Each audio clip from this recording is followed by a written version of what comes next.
Hello, and welcome to Talking Toddlers, where I share more than just tips and tricks on how to reduce tantrums or build your toddler's vocabulary. We're going to cover all of that, I assure you. But here, our goal is to develop clarity, because in this modern world, it's truly overwhelming, especially during these past 2 years. This podcast is about empowering moms to know the difference between fact and fiction, to never give up, to tap into everyday activities so your child stays on track. He's not falling behind, he's thriving through your guidance. We know that true learning starts at home, and Talking Toddlers, this podcast helps you develop that with clarity, confidence, and clear communication. So let's get started.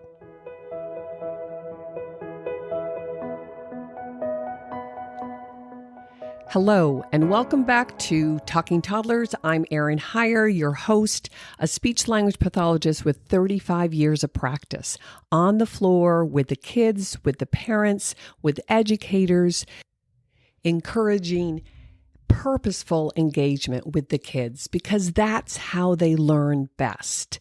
And today's episode, number 4, is called Brains Are Built, Not Born, because I think it's really important that all the adults in a young toddler's life, in a baby's life, because we all know that it starts in utero, but these first 3 years really needs to focus on helping and guiding that little guy or gal to build language from the bottom up. Because you'll hear me say over and over and over again, speech and language lay the foundation to lifelong learning.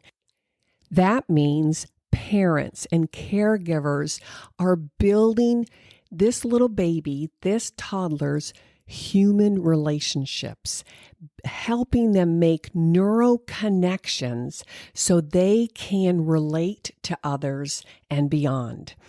So early speech and language lay the foundation for attention, memory, organization, problem-solving skills, humor, curiosity.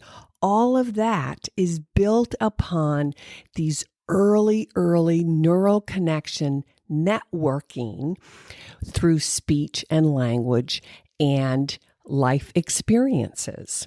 So keep in mind that human babies, those little tiny creatures that come into this beautiful world of ours, or at least this exciting world, we're designed to acquire speech and language.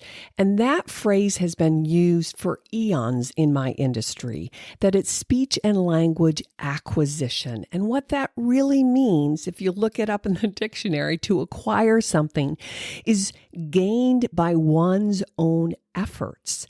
So that really does, I think, bode well with those first 3 years. So although the little baby, the toddler, is what I've always said, and I use, air quotes, ripe for speech and language, that they're wired to acquire this, but it takes effort. It takes the parent, the caregiver, the family members, the siblings, the cousins, life experiences. It takes purpose and a presentation where the baby needs to be stimulated. The baby needs to be encouraged. And so I often go back and kind of have to reflect on, why does it take so much effort to prepare our young children for this world? I mean, if you think about any other mammal, we as the human beings, it takes a couple of decades. I think it's pretty well established now that frontal lobe, all of those kind of higher order executive function skills aren't really fully developed until mid to late 20s for both boys and girls. Although, the research does suggest that young boys, young men have slightly more challenges in really kind of finishing that network system in the frontal lobe, but we can talk about that on another episode. For today's episode, that's entitled On Purpose, that brains are built, not born, that babies are born under construction. They're incomplete at birth. And that was pretty much evolved out of necessity because, say, 10 million years ago, as the human race went from a four-legged mammal to standing upright with two legs, that was needed in order to conserve energy and build or transfer that energy to the brain. We wanted big brains, right? And big brains require more energy. And the best way to do that, evolution tells us, is that the human race moved from these four-legged mammals to a two-legged. And in order to do that, and to have balance and to be able to smoothly walk across this land, which they had to, then the hips needed to be a certain width, and it needed to be smaller in order to carry our bodies in an upright position. And in order to do that, guess what happened? Then the pelvic region had to kind of downsize. And so then there was this big rush to, oh my gosh, how the heck are moms going to survive childbirth if we have this massive brain and my pelvis area, my hips have to be a certain width? And so over quick negotiation, it was determined that growing in utero for about 9 months will give the baby the best benefit to survive outside in this world and not kill mom in the process. So when we look at it that way, that babies for those first couple of months really are 100% helpless. And it is up to us to really love and care and finish constructing the brain. So not only is it the physical growth of our children, but it's really the cognitive as well as emotional and spiritual and all of that feeds into the human being, right, as a whole entity. But the brain itself needs to continue to grow. And in order to do that, our children need a rich language-based learning environment at home with the parents, the primary caretakers. All of the adults need to kind of get on board with understanding that brains are built, not born. This beautiful baby that was given to us is really just in a survival mode. And basically, that's what most humans are throughout our whole lifespan, is to survive another day. So our children are relying on us to help guide them and enhance this learning experience. And we do that through neuroplasticity, which is a big word, but it's pretty readily used in all kinds of industries these days. But what that basically means is that our brain, our system, is designed by the God Almighty in a purposeful manner to wire and rewire through everyday experiences. And that's how we build habits and we entice people to practice a skill, but we're also driven to practice skills. Like I remember my daughter learning how to walk upstairs, very, two-ish, or 18 months even. And every step she saw, she had to walk it up and walk it down and walk it up and walk it down, because that was her motor development kind of benchmark, and that she was wired to master that skill. We would go for a walk, quote unquote, in air quotes again, and never make it more than 1 or 2 houses down the street because she would see a step and would have to practice that skill. And so we're wired to develop these survival mechanisms. So movement is one of them. But we have to provide these opportunities and give them space, both physical space and emotional space, to practice. And neuroplasticity, we now understand a lot more over my career. Again, I feel very, very blessed to have kind of come of age when technology and neuroscience kind of got married there in the early 1990s. But neuroplasticity has been a huge piece of my continued learning and growth as a practitioner and educator trying to help other speech therapists, other clinicians, as well as educators and parents to really embrace their role and giving kids appropriate experiences and opportunities to really make those neural connections and strengthen these skills. And so this episode is really about helping parents kind of connect a few major dots, right? That speech and language is the foundation for lifelong learning, that babies are born still under construction, and that they rely on us to not just survive, but to really grow and develop and acquire skills, helping them be the best version of themselves. And we do that through neuroplasticity, but we also do it through play-based learning. And that's what these first 3 years, 5 years, 7 years should be focused on. And I know nowadays it's pretty popular to focus on academics, expecting more and more from younger and younger children. And I will certainly have one, if not numerous episodes in the future, really focusing on the difference between early speech and language acquisition or development versus academics and, kind of memorizing these facts. And we'll talk about that in depth and the pros and the cons and how do you kind of blend these two without interfering with the natural process.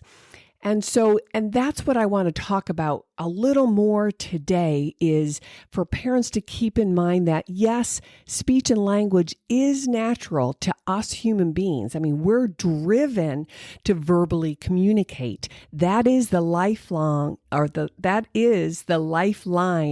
when babies are born, is their auditory processing system. They're designed to hear the human voice and really attach to that, because that's who's going to help them survive. And without it, the babies are kind of out of luck, right? You know that, I know that, but it's that auditory processing that is their lifeline to survival. And remember what I said, it's all about surviving. And it's up to us to help them build human relationships beyond survival, right? To have connection and reason and purpose and fun and joy and freedom and all of those other beautiful things in this world.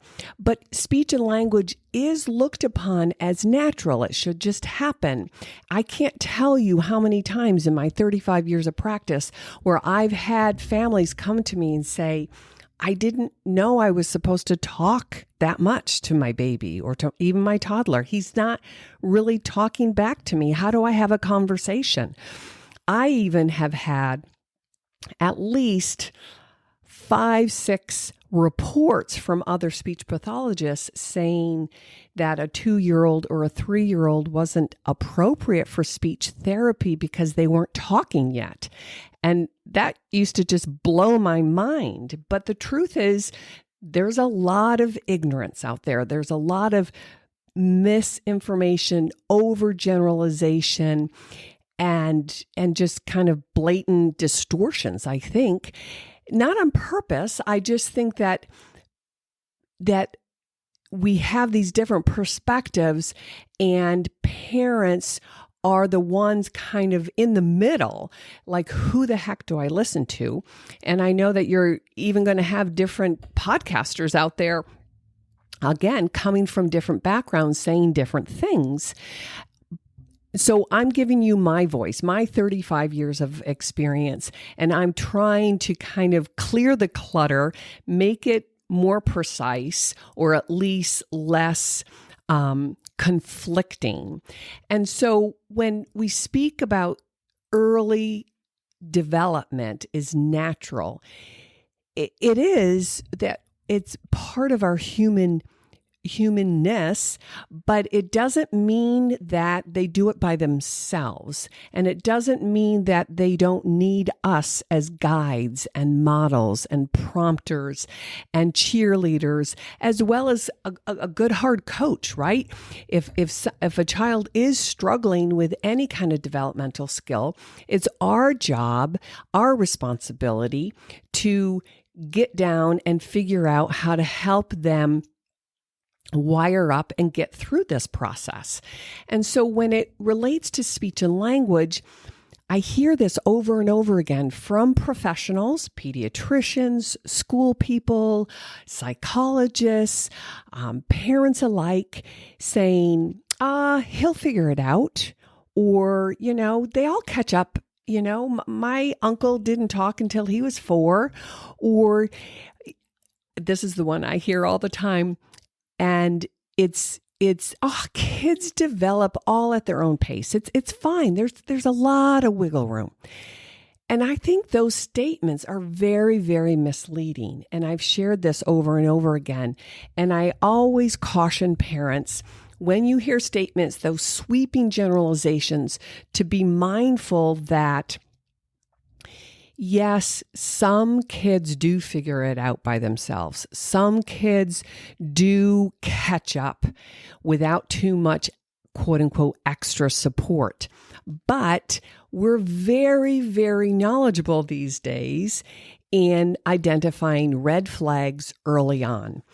And I'm all about this podcast, and me going forward is more about prevention, more about giving parents tools and tips and strategies, as well as background information, to understand when to dive a little deeper and when to let the child continue to grow and develop naturally. But I always say parents need to be really cognizant, really kind of diligent in understanding where the guidelines are, where the boundaries are. And I know that pediatricians, they have a huge responsibility, and they know a lot more than I will ever know about the human body. But they don't necessarily know a lot about early childhood development. They have the guides just like you do. They have the checklists, but they also don't get to spend a lot of time with the child to really figure out where they are. And I've had a number of really good pediatricians, good colleagues of mine say, Erin, I only see them for like a minute or two. And, usually it's if I have to give them a shot or they're sick. And so it's really hard. And so we've kind of developed these systems where you have these, well baby checkups, and you're to fill out these developmental guides, but there's not a lot of dialogue. And I think recently, maybe 5-6 years ago, my association, Speech Language Hearing Association, actually ran a study, and only like 37% of the pediatricians followed through with that. So parents will fill out a little questionnaire, give it to the front desk, and then it'll be filed away. And so there's falling through the cracks kind of thing. And so I also know pediatricians who really discount parents' concerns, and they might feel like a mom is a worrywart or kind of quote unquote neurotic. And I've had a number of professionals, pediatricians, a couple psychologists that have said, oh gosh, I hated when Google really came to be and that parents could start Googling all kinds of, and I'm sure all doctors hate Google nowadays because we go in there with a whole packet of, here are my symptoms and this is my diagnosis, but this whole self-diagnosing, and I get that, but I welcome questions. I welcome when parents come to me and say, I've heard about XYZ, or do you think my child, is apraxic, which is like a discoordination with speech, or autism, or, ADD, those kinds of, again, those big labels that have a lot of weight, but we have to tease all of that apart. And so I want to really help parents understand that, yes, there's a lot of naturalness to early development, speech and language, motor, sensory, emotional regulation, all of that. But they need a guide. They need someone to get on the floor with them and encourage them, because we go back to 10 million years ago, we're still on survival mode. And we have to entice our children to build their curiosity and help them understand that they're going to get a lot more in this world if they use speech and language with other human beings.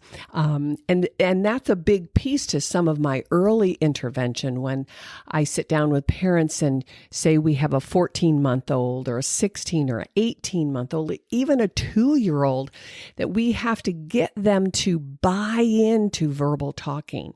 So if there is a delay, or for whatever reason, sometimes it's motor based, sometimes it's just kind of they are well loved, they're well taken care of, they get all their needs met, mom and dad and caretakers, they can kind of read their body language. There's no real need to use this verbal communication because I'm happy as a clam. So we have to help children realize that verbal talking is much more empowering than having a tantrum, or much more easygoing than whining or grunting or groaning. So sometimes kids really need that hand over hand to help them buy into this verbal communication system. So the key takeaway here for today is, parents, you are pivotal.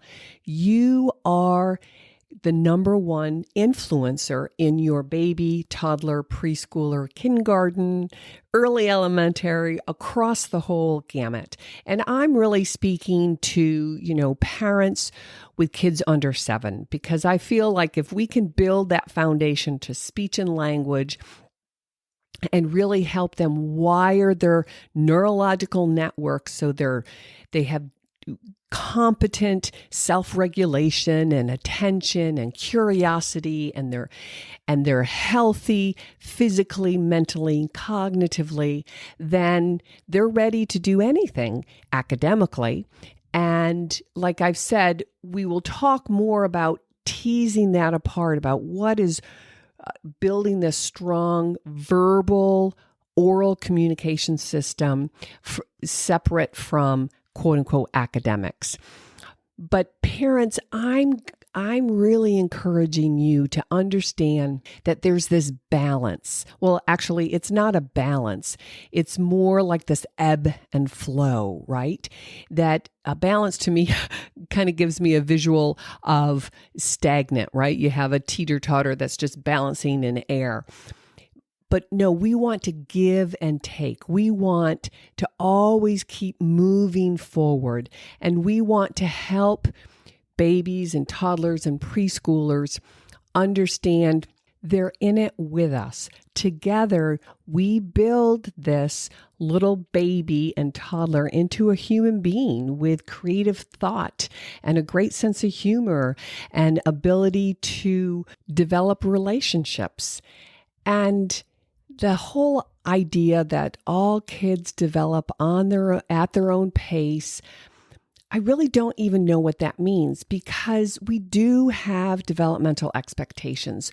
We do expect kids to continue to move forward. But there are times developmentally where something, a skill, a milestone, will take a back seat. It won't entirely regress.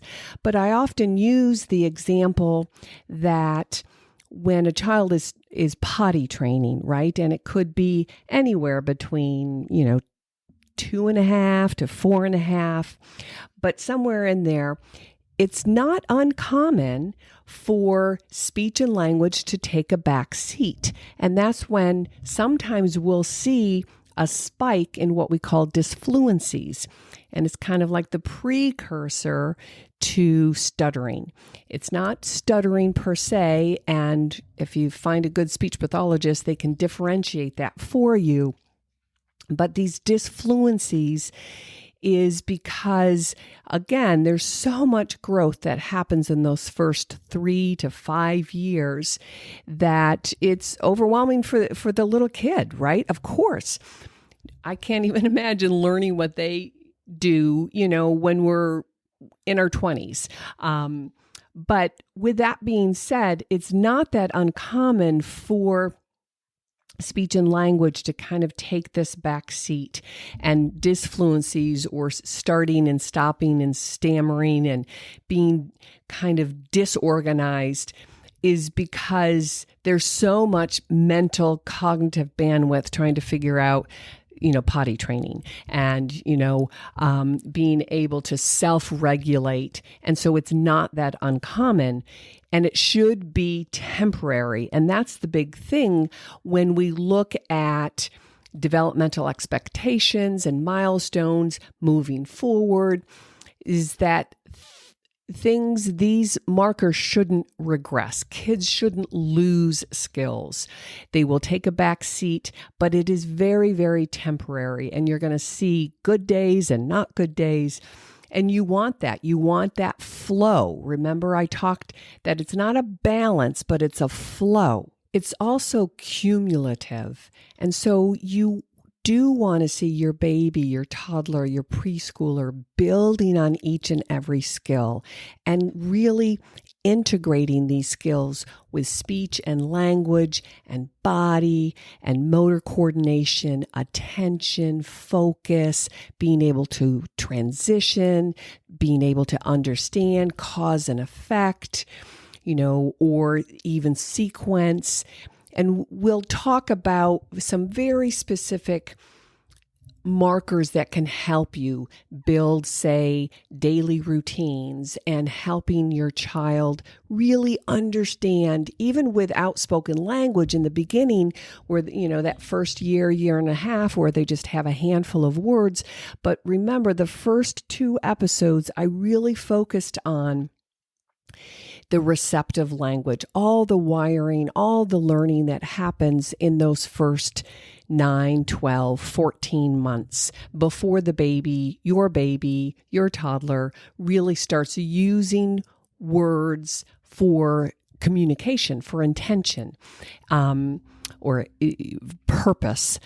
So your action step today is to take the time to really look at, how does your day unfold with your baby or your toddler or your preschool, whether you send them off to another setting because you have to work, or just thinking that they need the socialization. We can talk about the pros and cons to that as well.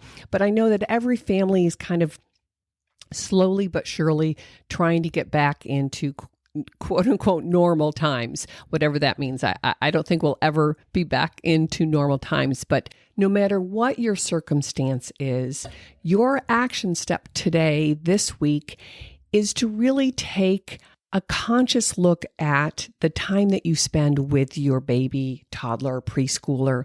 And it's not just the time, but it's the quality and how much real engagement connection are you providing, not just kind of taking care of him or her, but it's easy to embed real connection when you are doing the daily necessities, such as changing their diaper or giving them a bath. You can make it into a very rich language-based learning experience for them.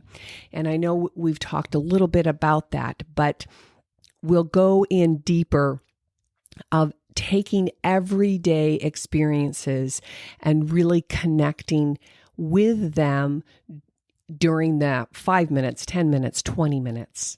Your key takeaways for this episode is really embracing the foundation that you're building with your toddler, and that babies are born under construction. We kind of compromised to have this big brain, then we have to be born at 9 months, hopefully, in order to just survive the birth, and both for mama's sake and baby's sake. But that means that the baby's real driving force is just to survive. And we have to build an environment to entice them to do things that are not easy. And that the parents really are pivotal. They are so incredibly important. And I think part of my urgency to start this podcast and to reach out to more parents overall than just my small practice is helping new moms and dads really understand the power that they have, right? And the critical position that they're in, and that our society at large, whether it's our medical community or our educational system or just your community at large, we've kind of slowly but surely, and I've seen this happen in my 35 years in practice, we've slowly but surely let go and either believe on one end of the continuum that kids will just figure it out on their own and they are who they are and that's just life, or we just let outside sources, whether it's a daycare or preschool or a nanny situation even, that we have let them guide our kids. And I think it's really, really important that parents understand, yes, it might take a village, and yes, we do need people in our tribe to help us through this. But at the end of the day, when you put your baby and your toddler down, he or she is in your hands. That God gave your baby to you and your partner and your family, but it's really, you are in the driver's seat. And my big wish spark that courage for parents to say, yep, I know it's not easy. It's exhausting, it's overwhelming and all of that, but I understand the responsibility that I've stepped into. And I always want to bring it back down to the basics, to what is human nature, what is driving us. Let's use the God-given beautiful system that we have and only enhance it. So thanks for spending some time with me and letting me guide you, because that's, I think, my role is to guide the parents so the parents can go home and guide their kids. And hopefully it becomes a ripple effect.